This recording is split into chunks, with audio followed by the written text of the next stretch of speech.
Olá, boa tarde a todos. Estamos aqui de volta, né, para conversar mais uma vez sobre o nosso livro É Assim que Aprendemos, sobre o autor Stanley Darren, né? O objetivo desse grupo de estudos é justamente estar trazendo reflexões importantes para a nossa prática cotidiana, tanto dentro de sala de aula, como também nas nossas ações como psicopedagogos. Eh, e aí o que que a gente que por onde eu vou começar esse bate-papo com vocês, né? Como esse é o nosso segundo encontro, eu vou estar trazendo aí algumas lembranças do que foi visto no encontro número um, sem me deter muito tempo a isso, mas trazendo os pontos principais, justamente para que a gente possa estar com mais tranquilidade, para aqueles que não assistiram anteriormente e aqueles que também assistiram, mas rememorando alguns pontos fundamentais para a continuidade de hoje, né.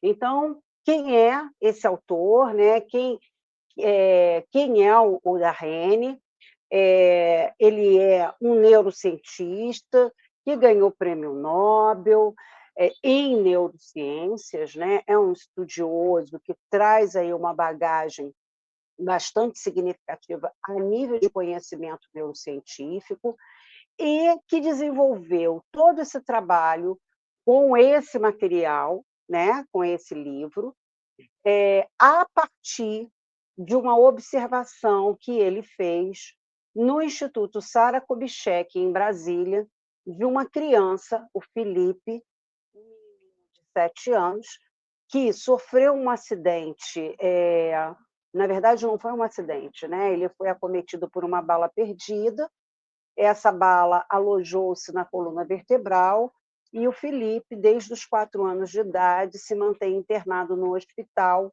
devido às consequências que essa bala perdida, né, trouxe para o desenvolvimento dele. Então, Felipe é um menino praticamente tetraplégico, quase cego, com uma visão muito baixa, mas isso não foi um impedimento para que o Felipe pudesse estar aprendendo coisas importantes para ele, tais como as línguas, né. Felipe,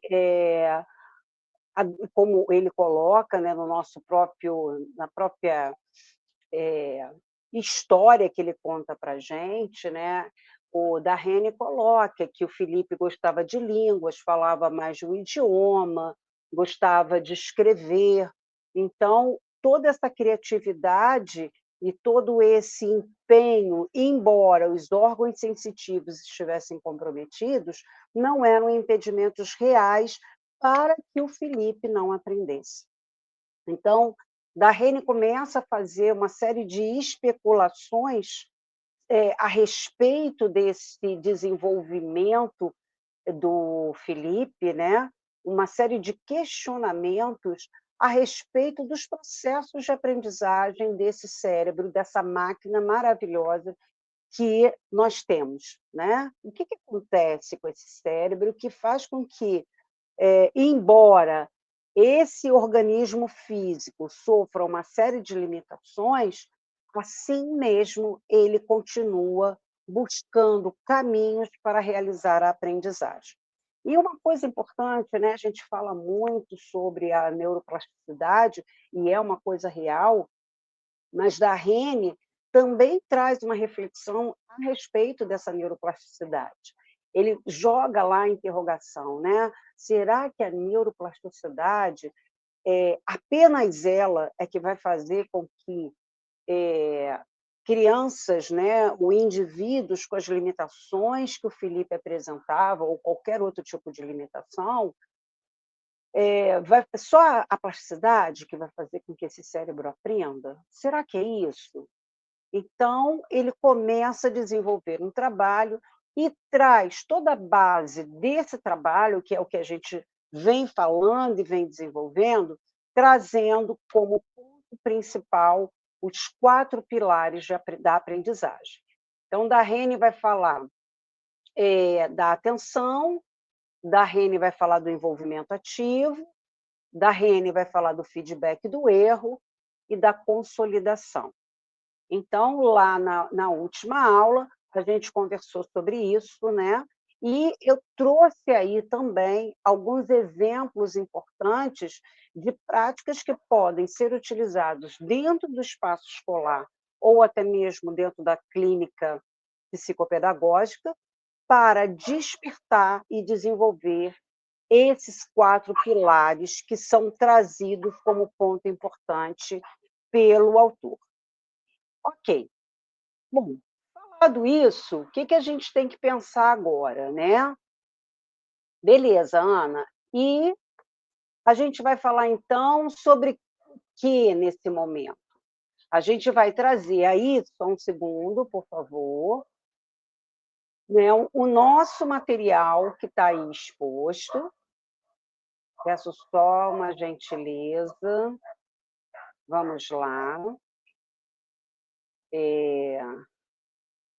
A gente vai estar falando, dando continuidade a essa nossa discussão.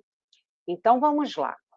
Se a gente vai começar, né, eu trago aí a apresentação mais uma vez do material, para quem não conhece a capa do livro, para quem tem alguma dúvida, inclusive lá no nosso grupo, quem está lá no grupo do Shopping de Livros, pode adquirir o livro acessando o link. É um livro que eu acho que vale a pena para o profissional de educação, o profissional de psicologia, o psicopedagogo, ter como uma forma de aprimoramento dos seus estudos, tá? É um livro que enriquece bastante o nosso conhecimento. Bom, vamos lá então. Dahem trouxe os 4 pilares de aprendizagem como ponto importante para que esses processos de aprendizagem se fizessem. Beleza. Eu acho que todo mundo lembra disso. Quando eu apresento essa imagem aí para vocês, a gente pode dizer que essa imagem está representando que pilar da aprendizagem? Que pilar seria esse apresentado aí? Como é que vocês veem esse pilar a nível de aprendizagem? O que seria isso? Bom, eu tenho ali uma lupa aumentando a minha capacidade, amplificando a minha capacidade de observação.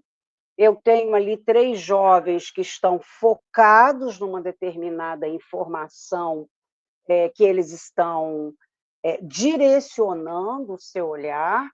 Então, a gente pode estar afirmando que esse seria um dos pilares da aprendizagem? Sim. Então, que pilar seria esse? O pilar da atenção. A gente viu lá na outra aula que a atenção, ela faz com que a informação que a gente queira, que a gente tem, né, aquilo que a gente está focando e que a gente quer entender como aquilo que a gente quer saber, né, a gente vai amplificar essa informação. Então, a gente tem aí, vamos registrar o primeiro pilar. Beleza. E quem seria esse segundo pilar, gente? Vamos observar essas cenas que estão aí e vamos tentar entender quem seria esse segundo pilar. A gente está vendo aí nessas cenas jovens conversando, interagindo, crianças ali também interagindo uns com os outros, um professor numa das cenas ali fazendo uma mediação. Foi o segundo pilar que Darrene trouxe para a gente e que eu gostaria que vocês, a partir dessas imagens, tivessem essa percepção, né? É o estímulo à curiosidade. É justamente se tornar ativo dentro desse processo educacional. Então, não é receber a informação pronta, mas interagir com essa aprendizagem, né? É se tornar ativo nesse processo. Então, a gente pode dizer que esse segundo pilar, ele vai priorizar essas informações. Então, vamos lá para o próximo pilar. A gente tem aí essa imagem, que ela é muito similar à nossa primeira imagem, porém, ela vai ter aí um diferencial importante, né. Repare que nessas imagens existe uma troca também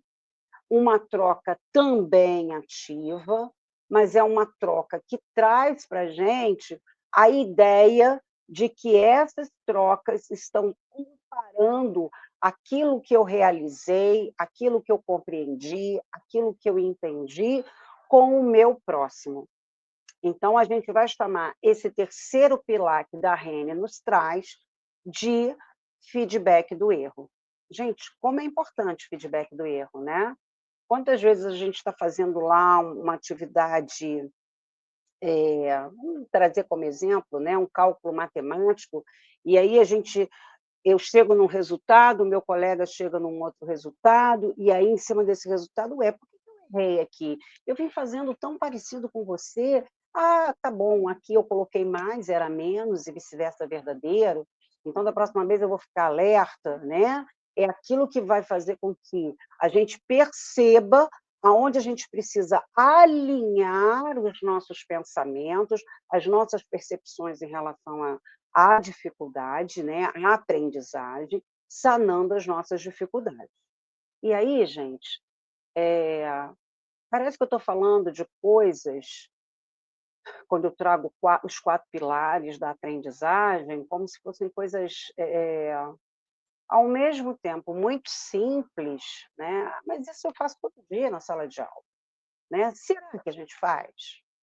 Porque ao mesmo tempo que a gente diz que é simples, que é fácil, que isso se faz em todos os momentos, a gente é verdade, a gente até faz, mas sem a atenção focada no direcionamento que a gente está dando conscientemente para aquilo que está sendo apresentado, né. Então isso é uma coisa que a gente tem que estar ali, ó, sempre antenado, sempre alerta, pensando justamente nisso, né. Bom, eu estou planejando o meu a minha aula, eu estou planejando o meu atendimento, eu sei que para que o nosso cérebro tenha esse start para esse processo de aprendizagem, eu preciso de uma coisa muito importante, que é a atenção, é claro e é notório, né. Cientificamente, mais do que provado e comprovado, a gente sabe que se não tem atenção, não tem aprendizado, né. Então, quando eu vou lá fazer a minha organização do meu trabalho, né, eu tenho que pensar nesse processo. Bom, atenção, se eu não tiver atenção do meu aprendente, consequentemente, eu não vou ter aprendizado. Então, o que que eu vou fazer para chamar a atenção desse meu aprendente? Segundo aspecto, né, que a gente só aprende aquilo que a gente gosta. A gente só aprende aquilo que dá prazer, né, aquilo que traz o despertamento, a curiosidade. Nós adultos também somos assim. A única questão é que a gente sabe que em alguns momentos a gente tem que se dedicar a determinadas informações, porque elas vão ser importantes, mas como é penoso, né, a gente está estudando ou tentando ler alguma coisa que não tem nada a ver com a gente. Então, para a criança que ainda não tem o seu processo de funções executivas, organizadas, e para o adolescente também, né, se a gente também não faz com que eles se relacionem com esse processo de aprendizagem, se a gente não oferece a oportunidade dele estar ativo nesse processo, a gente também não consegue alcançar, né, porque eu vou estar lá pá-pá-pá, pá-pá-pá, pá-pá-pá, pá-pá-pá falando, e esse aprendente está lá voando. "Ah, que essa professora está falando? Do que ela está querendo, o que ela está querendo que eu aprenda?". Quando eles pensam nisso, né. Então, gente, isso, por mais, simples que pareça, ele não é tão simples assim, né. É um processo que a gente precisa compreender, e que a gente precisa colocar essas informações dentro do nosso material de trabalho. E aí, a gente caminha para o feedback do erro, sabe aquela coisa que a gente fazia, né, eu acho que todo mundo passou por isso, que é o dever de casa, né. Quantos de nós ainda passamos deveres para casa, e aí em qualquer instância, seja lá da educação infantil ao nível superior, a gente está sempre mandando ou propondo atividades para que sejam realizadas em casa, e aí, no dia seguinte, e a gente viveu isso na nossa escola também, no dia seguinte a professora vai lá e corrige os nossos deveres, né. Muitas das vezes o professor ia lá, corrigia no quadro, a criança olha, vê se ela errou, se ela acertou, vê aonde ela errou, vê o que ela errou. E aí a gente está falando do feedback do erro. Mas precisa ser só assim? Né? Precisa sendo passar um deverzinho de casa e vendo aonde você errou? Não. Esse feedback do erro ele vai existir, ele tem que estar ali o tempo todo circulando nessas informações, circulando nessa ação do sujeito aprendente dentro desses contextos lá escolares que a gente está trabalhando, né?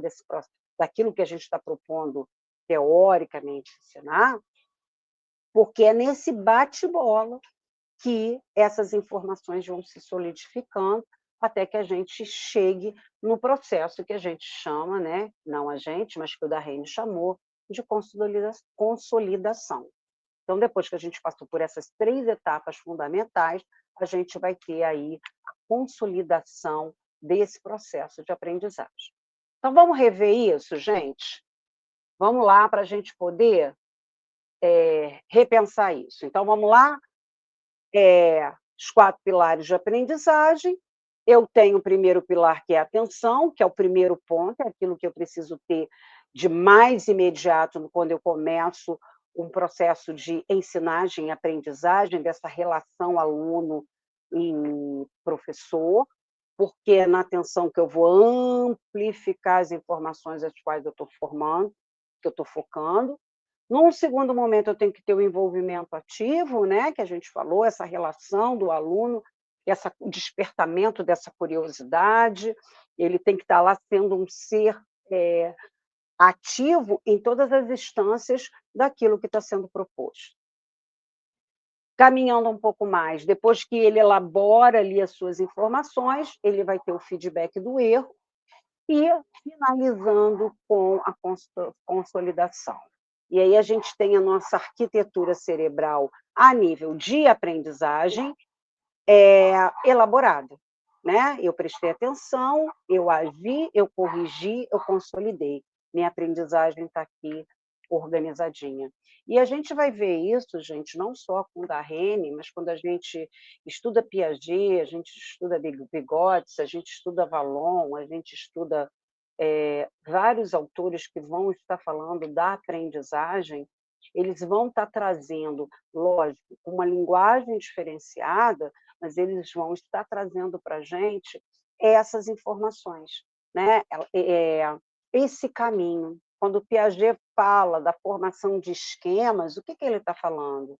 Né? Eu tenho um embate com a aprendizagem, eu assimilo aquilo que está sendo posto, eu me desequilibro a nível que é isso? O que não é? Olha o feedback do erro aí, sendo sendo visto por uma outra ótica, né. Eu acomodo a informação, ou seja, eu passo por esse processo de consolidação, equilibração e eu crio um novo esquema, que é a minha arquitetura cerebral. Então vocês vão ver que é uma situação que é colocada por vários autores, por vários teóricos, apenas com uma linguagem diferente. Então vamos lá, vamos caminhar, vamos caminhar. Eu não quero ser muito repetitiva, né, mas só aí para ilustrar que a aprendizagem, então, depende desses 4 elementos, desses 4 pilares aos quais falamos. E aí eu quero trazer uma coisa, né, um comentário que eu gostaria de fazer com vocês, porque assim, Quando a gente fala dos 4 pilares da aprendizagem, a gente também vê, e vocês podem até pensar, porque muitos de vocês já devem ter ouvido outras formas, outros pilares da aprendizagem, e aí eu quero estar fazendo uma separação, caso haja alguma dúvida em relação a isso, né. Eh, o Darrene traz os 4 pilares da aprendizagem a nível de organização cerebral, né, dessa arquitetura cerebral do indivíduo. Como o indivíduo, ele passa por quais processos, né, ele passa para ele chegar à solidificação do conhecimento. Quando a gente fala de outras modalidades de pilares de aprendizagem, a gente não vai estar falando do indivíduo, a gente vai estar falando do coletivo. Então, lá nos Estados Unidos, eles têm 4 pilares para desenvolvimento dessa aprendizagem: criatividade, comunicação, colaboração e raciocínio lógico. Já, a Unesco traz como os pilares da aprendizagem o aprender a ser, o aprender a fazer, o aprender a conhecer e o aprender a viver junto. E o que diferencia uma coisa da outra em relação aos pilares trazidos pelo Darrene? Foi aquilo que eu já falei. O Darrene, ele vai estar falando da arquitetura de aprendizagem, os pilares do indivíduo. Quando eu trago esses pilares da Unesco, eu trago esses pilares que estão sendo preconizados nos Estados Unidos, a gente está falando da escola, né. O que a escola tem que ter como visão amplificada, e a gente pode estar falando sobre até o projeto político-pedagógico das escolas, porque em pleno século XXI não dá mais para a gente estar falando de uma escola, né, uma escola tradicional nos moldes passados. E eu não digo do tradicional, no sentido de como os alunos estão sentados, como é que eu vou dizer para você, quanto à disciplina, à ordem, não é disso que eu estou falando, mas como a gente vai trabalhar os conteúdos que precisam ser postos para os nossos alunos, né, para os nossos aprendentes. Até porque, gente, vamos pensar numa coisa, né, hoje todo mundo pode saber o que quiser, para o bem ou para o mal, né. Se eu chegar lá para o Google e disser: "Google, o que é mitocôndria? O que é nave espacial? O que é complexo de Golgi? O que é xantofila? Eu estou sentindo dor no estômago há 3 dias, o que pode ser?", né. A gente entra lá no Google, caramba, a gente vê ali milhões de coisas, milhões de respostas. Então, na verdade, o aluno de hoje, ele tem acesso à informação de maneira muito rápida, né. Então, a escola, ela hoje tem que estar preparada, não só para essa transmissão de conteúdos que há tempos atrás era mais difícil, né, a gente precisava dos livros, a gente não tinha um acesso tão dinâmico, e parar para pensar o que eu quero que os meus alunos, que escola é essa, né, eh, como a escola, na verdade, vai preparar esses alunos dentro desse mundo de hoje. Então, esse meu aluno, ele precisa ser criativo dentro daquilo que ele aprendeu, ele precisa saber comunicar, ele precisa colaborar essas informações, ele precisa ter um raciocínio lógico e crítico em relação ao que ele está lendo. Já para a Unesco, ele precisa aprender a ser, ele precisa aprender a fazer, né, e aí passa toda uma questão de ética, não adianta eu abrir uma informação e eu não saber como é que eu vou manipular aquela informação. Então, essa é a diferença, né. Da Rene, ele está falando da individuação, do indivíduo, e, os outros pilares preconizados pela Unesco, pelos Estados Unidos, ele tem outros também, tá, que não são só 4, tem um que tem 6, outro que tem 5, mas eu só trouxe para ilustrar, para vocês entenderem essa diferença, beleza? Então vamos lá, vamos caminhar então. Nosso tempo já está curtinho, mas eu gostaria de estar fechando com vocês, pelo menos esse momento aí, eh, desse primeiro pilar que eu acho que é bem importante. Então vamos lá falar um pouquinho da atenção, né. Vamos fazer um recorte aí nesses 4 pilares e trazer para a gente a questão da atenção. Bom, por que que a atenção então é tão importante? Todo mundo diz: "Ah, porque se eu não prestar atenção, beleza, eu não sei, pá". Mas o quê? Como? Então vamos pensar. Eh, quando eu tenho quando eu foco num objeto, eu já falei lá atrás, que eu amplifico a minha informação, né, eu canalizo aquela informação para aquilo que eu quero.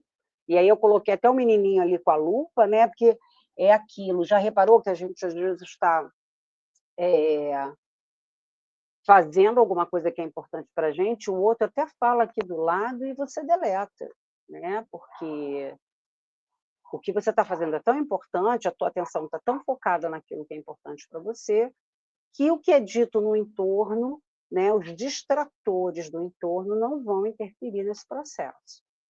Segundo, a atenção ela vai resolver um problema de trânsito cerebral muito importante, né, o congestionamento de informações. Se a gente parar para pensar quantas informações nesse momento nós estamos tendo. Vocês estão tendo a informação do que eu estou falando, associado do que vocês estão vendo na tela, vocês têm a informação, das pessoas que podem estar no entorno de vocês, vocês podem ter a informação de algum barulho que vocês ouviram enquanto a gente está aqui falando. E essas informações, elas ficam ali, né, os nossos órgãos sensoriais vão captando e elas ficam ali misturadas aí no nosso cérebro. É a atenção que vai dizer assim: "Ó, não quero prestar atenção nisso, não quero isso, não quero isso. Eu quero isso aqui". Então ele é como se a atenção organizasse aquilo que eu preciso aprender, vamos jogar esse "aprender" aí entre aspas, né, nesse momento, para que eu possa compreender e assimilar, tá. E a atenção ainda, ela vai servir como um grande filtro, associado àquilo que a gente já falou, né, que ele vai organizar esse congestionamento de informações, a gente sabe que, para que a gente organize essas informações, eu gero um filtro aonde eu vou selecionar aquilo que é mais importante, tá bom? Bom, e está aí uma definição sobre atenção, né, alguma coisa mais esmiuçada, mas nada diferente daquilo que eu acabei de falar com vocês. Então vamos continuar, para a gente ganhar tempo. Bom, então, o que que a gente sabe?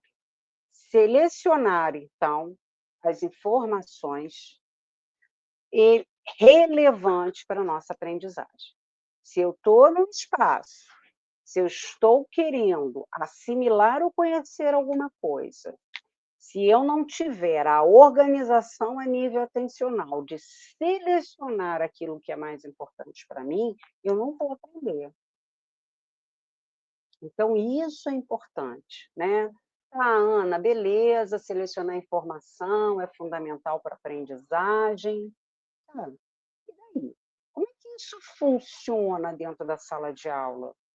Funciona quando a gente faz com que o nosso aluno se sinta curioso e queira participar daquele processo. Que aquela informação que eu estou trazendo, de alguma forma, tenha um significado real para ele, né. Então, na hora, como eu falei lá atrás, eu estou montando ali o meu planejamento bem bacaninha, eu tenho que pensar nisso, né. Então, se eu vou ter que estar falando de algum assunto que, a princípio, eh, não seriam mais interessantes para ele, é buscar ferramentas que façam com que aquela informação, de alguma forma, tenha algum significado. Porque se ele não selecionar, se essa informação não tiver nenhuma relevância, não tiver nenhum sentido, ele não vai manter a atenção e o foco que a gente precisa. Bom, e aí, quando isso acontece, a gente está falando de uma atenção chamada atenção seletiva, né? Eu seleciono aquilo que é relevante e vou direcionar a minha atenção para aquilo. Quantas vezes a gente está lá na sala de aula, né, e o aluno está, você está falando, e o aluno está lá no mundo das ideias. Né? Por quê? Porque ele não consegue usar a atenção seletiva dele. Aquilo que você está falando não é relevante para ele. Muito bem. Eu vou tentar trazer um vídeo para vocês, eu não sei se eu vou conseguir passar. É, é um vídeo, é o vídeo dos gorilas, né? É, ele é muito bacana porque ele vai estar dando um exemplo aí do que é uma atenção seletiva e como isso funciona dentro dos nossos mecanismos de aprendizagem. Então, me deem um minuto que eu vou ver se eu consigo trazer para a gente esse arquivo em vídeo para a gente poder estar tá vendo, tá? Vamos lá.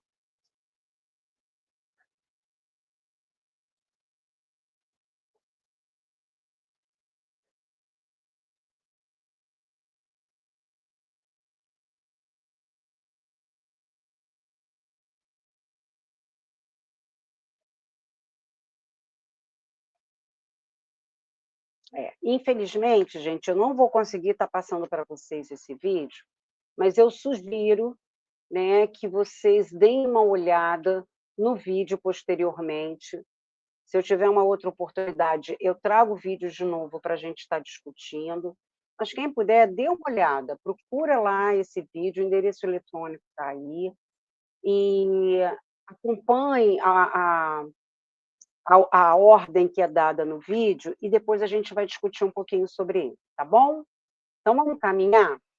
Vamos caminhar para que a gente consiga chegar ao final da nossa discussão de hoje. Bom, quando a gente está falando ali de atenção seletiva, né, que eu acabei de dizer, que é aquela onde a gente seleciona aquilo que tem relevância e foca, eu vou estar trazendo aí para vocês algumas discussões, algumas lembranças de transtornos específicos dessa atenção. Então, quando a gente tem um indivíduo, um aprendente, que ele não consegue manter a atenção, a gente então entende que esse indivíduo ele vai ter um transtorno, né? Que é diferente de dificuldade. Então, esse transtorno, hoje todo mundo sabe, ele está sendo caracterizado, né? O nome TDAH. Alguns têm só o déficit de atenção, outros têm o déficit de atenção associado a uma impulsividade, outros indivíduos vão ter o combo, né? A desatenção, a impulsividade, a hiperatividade, e aí é claro, né? Essa dificuldade de manter a atenção vai gerar comprometimentos futuros. E a grande questão do TDAH é que quando a gente fala lá da organização do trânsito mental, quando a gente fala lá que a atenção, o filtro, né, e a amplificação da informação, eles fazem isso tudo junto e misturado. Né? A imagem mostra aí essa moça com esse monte de embaralhamento de ideias. Por quê? Porque o TDAH ele não consegue selecionar de uma maneira organizada aquilo que ele precisa para o seu aprendizado. Né? Só quando ele cria um hiperfoco, mas não é a temática agora, então não vou aprofundar nisso. Mas, de maneira geral, as informações elas estão todas lá misturadas, acontecendo ao mesmo tempo. É como se o processamento dessas informações fossem bastante acelerados, ok? Então, obviamente, quando a gente tem um transtorno, a gente vai ter que ter um cuidado diferenciado para poder estar auxiliando esse aluno no seu processo de aprendizagem, justamente porque ele não vai conseguir sozinho dominar e organizar essa série de informações que chegam para ele. Muito bem, a gente também vai ter algumas dificuldades de aprendizagem específicas. Então, quando a gente fala, né, eh, da dislexia, por exemplo, a gente está trazendo aí uma dificuldade nos processos também de atenção, assim como quando a gente fala da descalculia. Então, isso também é alguma coisa que nós, professores e psicopedagogos, precisamos estar atentos, porque essas dificuldades específicas de aprendizagem também vão trazer aí como característica, as questões atencionais, tá? Bom, outra coisa que a gente às vezes não dá muita importância, mas que a gente precisa dar importância, é o impacto emocional e comportamental, junto a esses indivíduos, esses aprendentes que têm dificuldades nos seus processos de aprendizagem, não que eles não sejam capazes de aprender, mas porque eles têm dificuldades diretamente relacionadas com a atenção.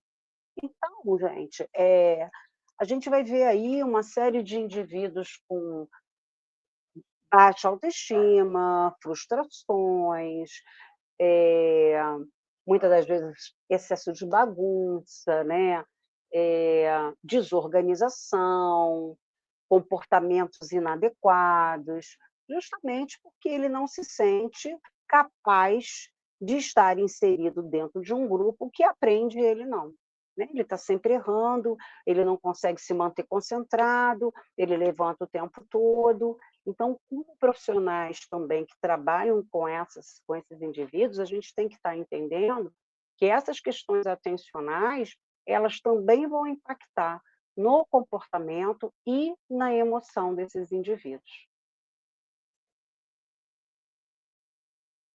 Belezinha? Vamos lá? Bom, então pontos importantes que a gente precisa considerar nesse processo.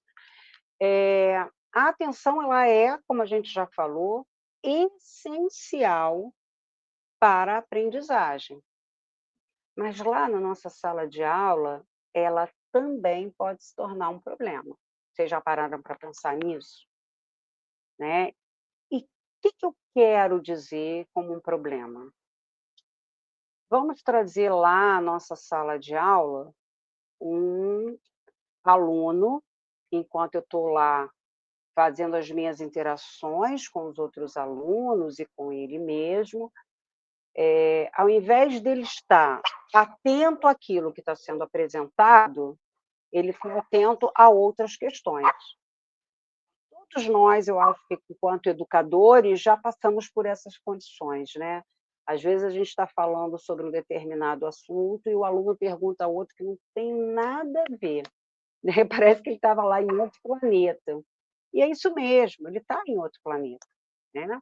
Então quando a gente está apresentando uma discussão e esse aprendente ele está com foco em outra coisa, seja na bolinha de papel, seja no desenho que ele está rabiscando no caderno, seja na namorada que ele está pensando, ele vem aí a desenvolver uma questão muito particular que a gente pode estar chamando de bloqueio de aprendizagem. Por quê? Porque ele não consegue, manter o foco, a atenção necessária para aquilo que está sendo apresentado, direcionando a sua atenção para outro caminho, e isso aí pode gerar um conflito de informações, gerando, consequentemente, um bloqueio de aprendizagem, porque ele acha que ele não vai ser capaz de aprender. Né, a gente vê muito isso na parte de leitura e escrita, porque muitas das vezes a criança, ela não está com foco ali no que está sendo posto, porque aquilo não tem importância para ela. E aí ela joga o foco dela para outras informações que, por vezes, se chocam com o que está sendo falado, e essas informações ficam perdidas, e aí a criança não consegue se desenvolver a nível de aprendizagem, não consegue, então, produzir esse aprendizado, porque também não vai produzir memória, né, porque a memória, ela é fundamental para essa consolidação. E quando isso acontece, né, o que a gente precisa entender nesse processo? Que a atenção, para que ela não se torne um problema, ela precisa ser consciente, né. O indivíduo, ele precisa entender que, de alguma forma, ele precisa estar prestando atenção naquilo. Quando a gente está falando aí de adolescentes e adultos, esse processo é mais fácil. Quando a gente está falando de crianças, o processo é mais difícil, porque essa consciência, ela ainda está em desenvolvimento. Então, cabe ao educador, ao professor, estruturar esses 4 pilares aos quais a gente está falando, né, que a gente vem falando, de maneira dinâmica, para que essa criança se sinta interessada e ativa no seu processo, tá bom? Bom, olha aí um exemplo disso que a gente acabou de falar. Vocês estão vendo aí esse rapaz atravessando a rua, o que que ele está fazendo? Falando ao telefone. E o que que ele deveria estar fazendo? Prestando atenção no trânsito para não ser atropelado, né, gente? Mas é isso que acontece na maioria das vezes, né. A gente, isso é clássico do aquilo que a gente acabou de falar, né, desse bloqueio aí da aprendizagem, ele pode ser um bloqueio, amplo, um bloqueio de curto prazo, um bloqueio instantâneo. Por quê? Olha lá, né, se eu estou falando no telefone, a minha atenção está no foco na minha fala, no momento que eu deveria estar prestando atenção no trânsito para não sofrer um acidente. Então veja bem, né, como, a atenção é fundamental, como ela impacta. A gente vê essas situações em outros momentos, né, o celular hoje é um vilão da atenção, que, rouba a atenção para ele o tempo todo, né, com as redes sociais, com a fala, com N coisas, e que muitas das vezes, aquilo que a gente tem que focar e aprender, a gente não consegue focar, né, e esse aí é um exemplo clássico. E aí a gente vai ver, né, ao longo aí das questões dentro da sala de aula. Então, eu até coloquei num dos slides, ainda não passou para vocês, né, passou. A piscadela atencional, né, aquela piscada atencional, que às vezes eu estou aqui prestando atenção, muita atenção naquilo que a pessoa está falando, e outra pessoa está falando aqui comigo e passa desapercebido. E isso tanto pode ser para um lado como para o outro. E o que que eu quero dizer com isso? Eu posso estar muito focada aqui no que o meu professor, por exemplo, ou o filme que eu estou vendo, uma série, não importa. Estou muito focada aqui, alguém vem e fala comigo: "Fulano, tem que fazer isso assim, assim". Ou o professor, um colega chama: "Olha, olha aqui, vem ver isso", e eu nem escuto o que está sendo dito. Quando e ao contrário é verdadeiro, né, o professor pode estar lá falando, você está aqui de bate-papo com um colega, né, e nada do que ele está dizendo lá na frente está sendo assimilado ou compreendido, não há o porquê dessa percepção, né. Olha lá na outra imagem o garotinho lá no celular, falando sobre essas questões, mostrando essas questões. Beleza. Ana, você falou pra caramba, né, um monte de informações, informações que eu julgo importantes, né, por isso eu gosto muito do Darrene, que ele traz aí todo esse material e essa discussão pra gente. E tá, mas como a gente pode trabalhar essa questão de atenção e como é que a gente pode minimizar essa falta de atenção? Então, eh eu vou dizer para vocês que existem alguns caminhos, né.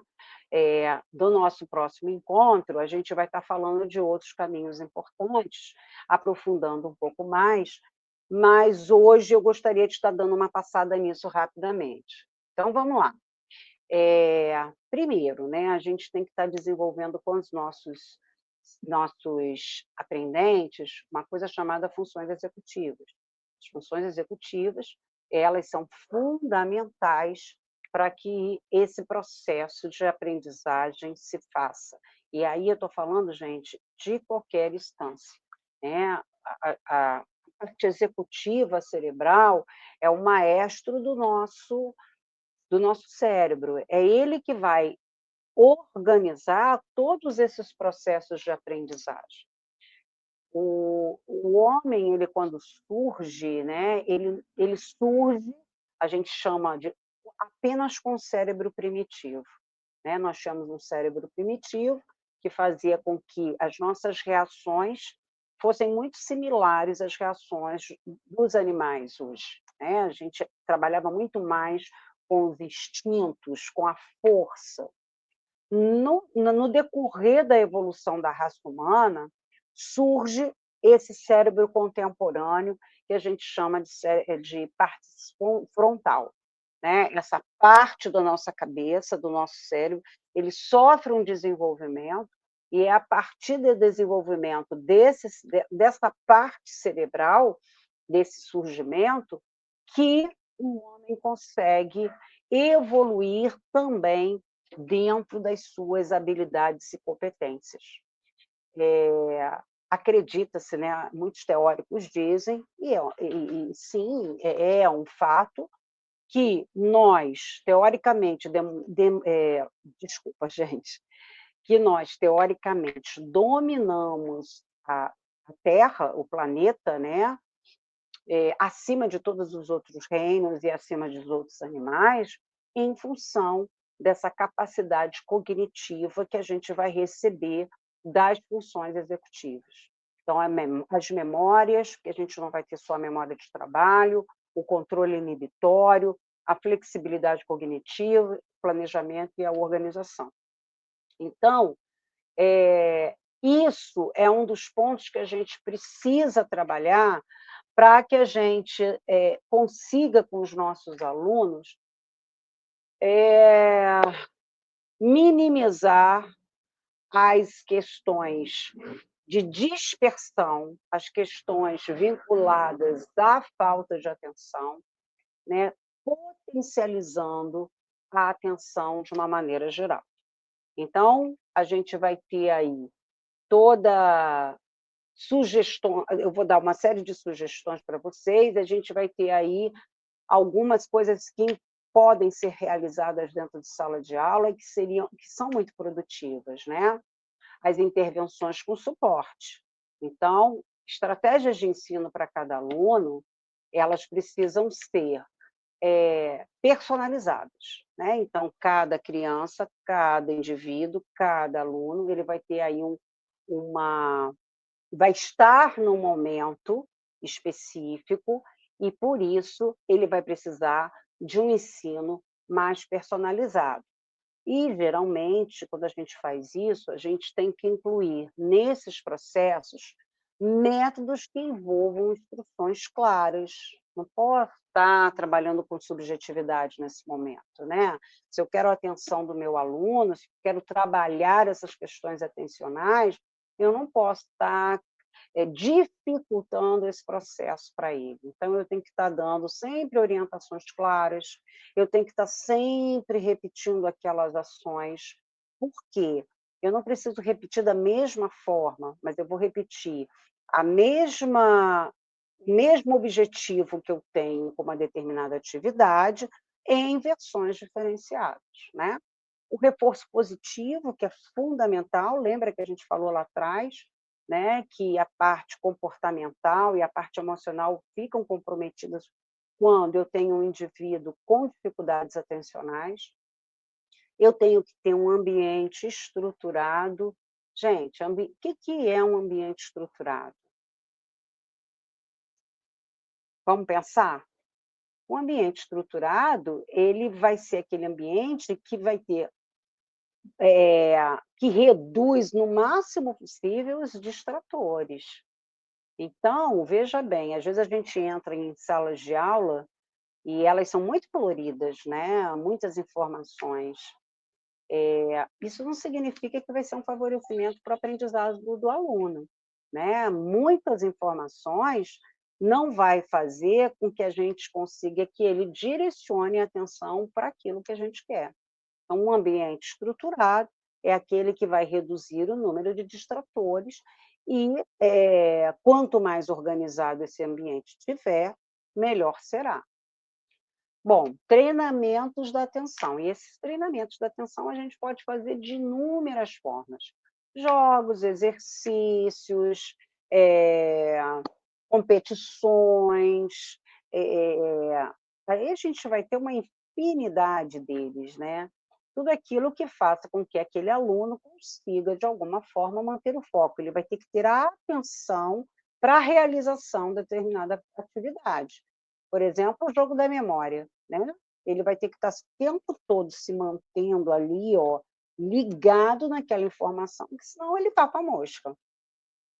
O apoio emocional, que vai ser de suma importância, né, é aquilo que a gente já falou do reforço positivo, de estar o tempo todo mostrando que ele é capaz, que ele pode aprender, valorizar os acertos o máximo possível. E aí vão alguns exemplos, né, de atividades que a gente pode estar fazendo. Olha lá, o primeiro é aquela casa cheia de informações, e dentro desse contexto de informações, eu quero que ele encontre aqueles objetos. Eu estou trabalhando uma atenção focada, eu quero que ele amplie dentro daquele universo master o foco e ache os objetos que eu pedi, né. A gente também vai ter aí o complete conforme o exemplo, ele vai ter que estar atento quem é a carinha número 6, quem é a carinha número 7, e assim sucessivamente, para que ele não se enrole, né. É preciso que ele chegue até o final, respeitando essa métrica aí sugerida no exemplo. E assim a gente vai ter lá também no exercício 3, né. Veja que todas essas atividades, elas estão solicitando do indivíduo a atenção. Bom, num segundo momento, eu trago aí sugestões de alguns jogos, olha lá, o jogo da memória, a gente pode fazer um jogo da memória diferenciado, outros jogos educativos que vão estar ajudando, veja bem, o aluno nesse processo atencional, mas de uma maneira mais ativa, o estímulo da concentração, ou seja, a gente vai ter aí uma série de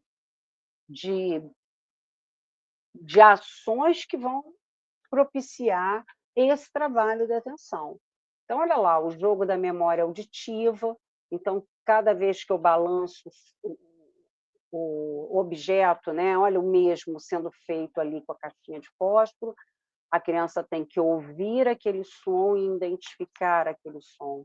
Então eu estou também trabalhando foco e atenção, só que eu estou favorecendo a minha audição. E aí eu vou ter lá o Uno, eu vou ter o cara a cara, que são jogos mais conhecidos, ele vai ter que ter a atenção o tempo todo, atenção a nível de observação, atenção visual, como atenção auditiva, então vários processos atencionais são trabalhados ali. O dominó, que ele pode ser de cor, de letra, de números.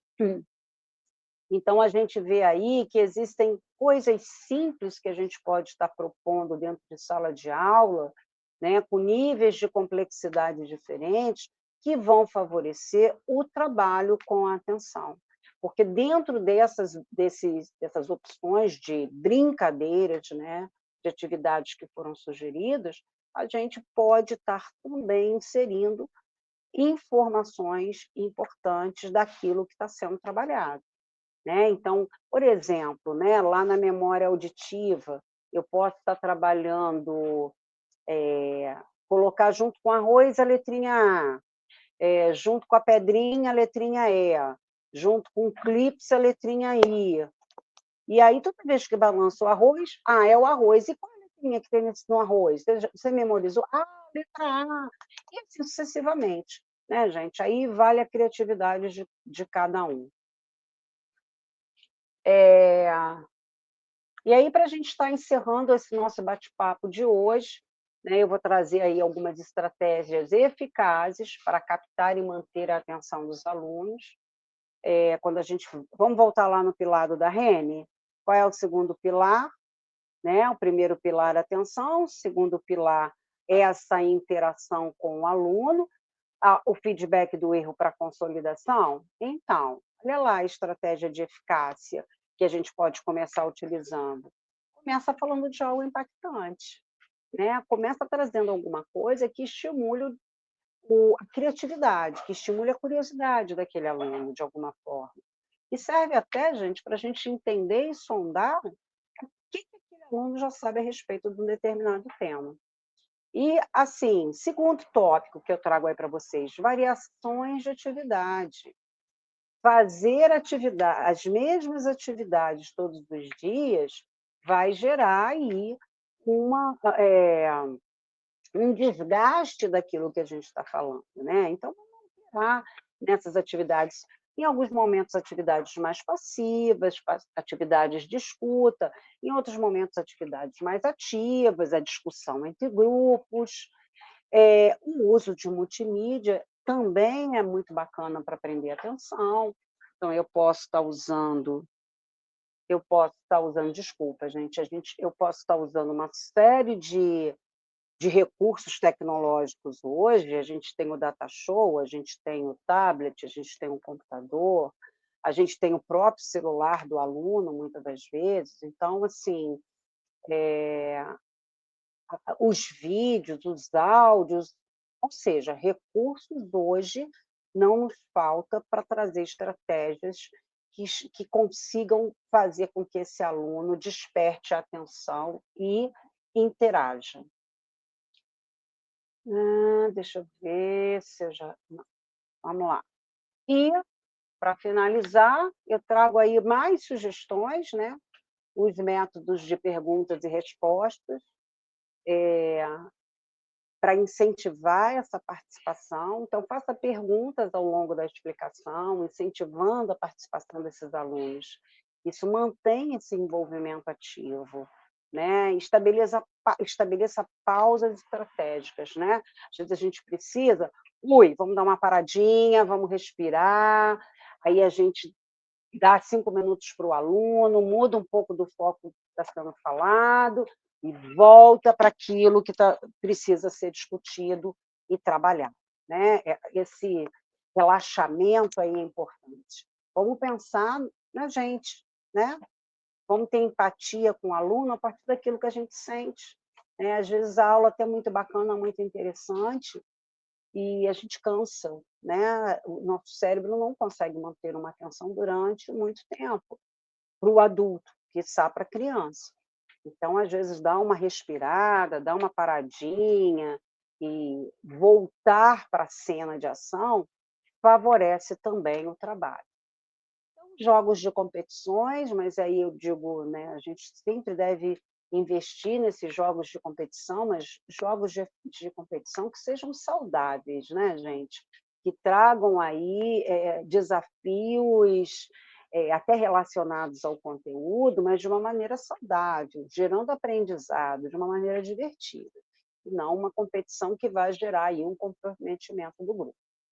E dá sentido sempre àquilo que está sendo colocado, o significado para o aluno, para o aprendente daquilo que está sendo dito, tá bom?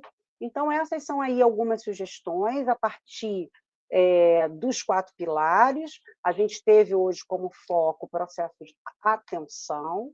No nosso próximo encontro, a gente vai dar continuidade com o livro do Darrene. Nós temos mais um encontro para falar um pouquinho mais sobre o que o Darrene traz para a gente enquanto aprendizagem. E aqueles que tiverem dúvidas, que quiserem estar compartilhando as suas ideias, fazendo perguntas, é só deixar aqui a sua mensagem que eu vou estar respondendo a todos, tá bom? Agradeço a participação de vocês, até o próximo encontro e até breve. Tchau, tchau.